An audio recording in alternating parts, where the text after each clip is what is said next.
শ্রীমঙ্গলের একদম ভারতীয় বর্ডার নিরালাপুঞ্জে খাসিয়াপল্লী থেকে আমরা আমাদের এখনকার উদ্দেশ্য রামাকালিঙ্গি। 41 ডিগ্রি সেন্টিগ্রেড তাপমাত্রায় সাইকেল চালিয়ে মোটামুটি সবারই হাঁসফাঁস অবস্থা। যথেষ্ট পানি নিয়েছি আমরা, এখন আমাদের উদ্দেশ্য ফিরে যাওয়া। আমরা সিন্দুর খান বাজারে যাব এখন। ওইখান থেকে আমরা দুপুরে খাওয়া দাওয়া শেষে আমরা রওনা দেব রামাকালিঙ্গির। আমরা আজকে রাতটা সেখানে থাকবো রামাকালিঙ্গি কটেজে থেকে। আমরা আগামীকাল ভোরবেলায় আমরা রওনা দেব রামাকালিঙ্গি হয়ে চুনারঘাট হয়ে আমরা চলে যাব মৌলভীবাজার। তো আমাদের এখনকার উদ্দেশ্য রামাকালিঙ্গি কটেজ।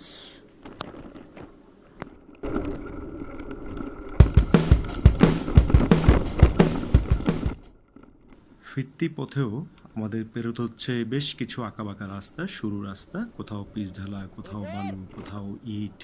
খুব সাবধানতার সহিত আমাদের আসতে হচ্ছে। এবারও আমাদের পথ প্রদর্শক ফিলিপ ভাই, ওনার পিছনেই আমরা হেমন্ত রাইডার্স আগাচ্ছি আমাদের গন্তব্য রামাকালিঙ্গি কটেজের দিকে। এখানেও কিছু আমরা আপহিল ডাউনহিল পেয়েছি, কিন্তু এগুলো পাকা না বা ইট না, এগুলো মূলত মাটির।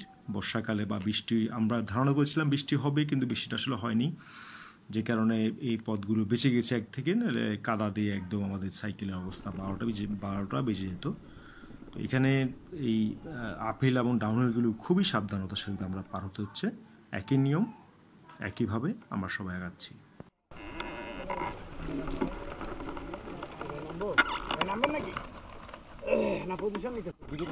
কালিঙ্গির এই জঙ্গলে আমাদের একটা জিনিস চোখে পড়েছে, সেটা হচ্ছে এখানে লোকালয় খুব একটা নেই। সূর্য ডুবো, কিন্তু আমাদের সন্ধ্যার আগেই গিয়ে পৌঁছতে হবে, না হলে আমরা পথ হারিয়ে ফেলব।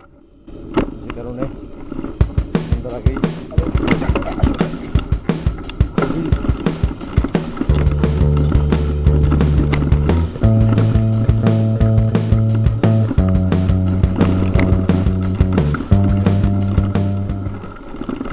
আমরা আমাদের কালিঙ্গি কটেজে এসে পৌঁছেছি, রামাকালিঙ্গি অভয়ারণ্য কটেজ।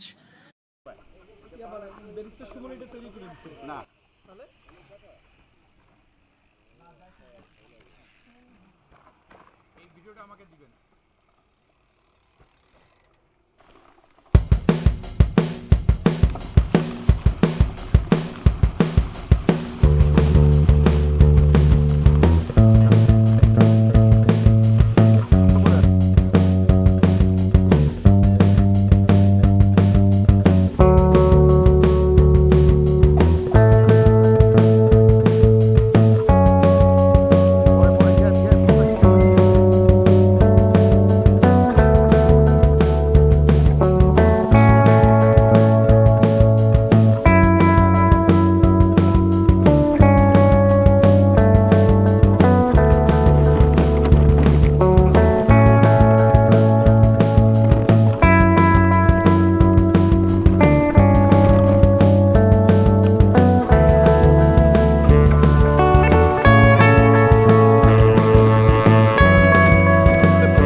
রামাকালিঙ্গির বিস্তীর্ণ অভয়ারণ্যের ভিতর দিয়ে আমরা যাচ্ছি। প্রচণ্ড খাড়া পাহাড়, ঢালু এবং গাছের গুঁড়ি, যেটা খুবই কষ্ট করছিল। তো আমি এখানে আসলে একটা অ্যাক্সিডেন্টের সম্মুখীন হই। বালু কেটে রাখা হয়েছিল, মাটি। সেখানে আমি আপহিলে আমার ক্যামেরা ঠিক করতে গিয়ে আমার একটা হাতের স্লিপ করে আমি পড়ে যাই। যদিও আল্লাহর অশেষ রহমত যে আমি ব্যথা পাইনি, কিন্তু কিছুটা ক্ষয়ক্ষতি হয়েছে, কিন্তু সেটা সহনীয়।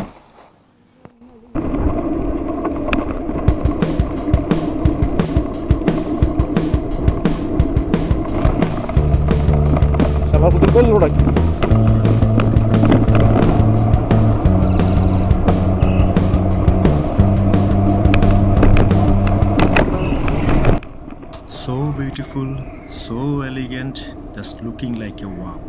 রামাকালিঙ্গি ঠিক এমনটাই।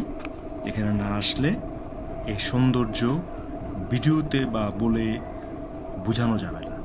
আর আমি সাইকেলে ঘুরতে বেশি পছন্দ করি, কারণ আমি মনে করি ভ্রমণের গতি যত কম, তার সৌন্দর্যের অবলোকন করার ক্ষমতা বা পরিধি তার চেয়ে অনেক বেশি।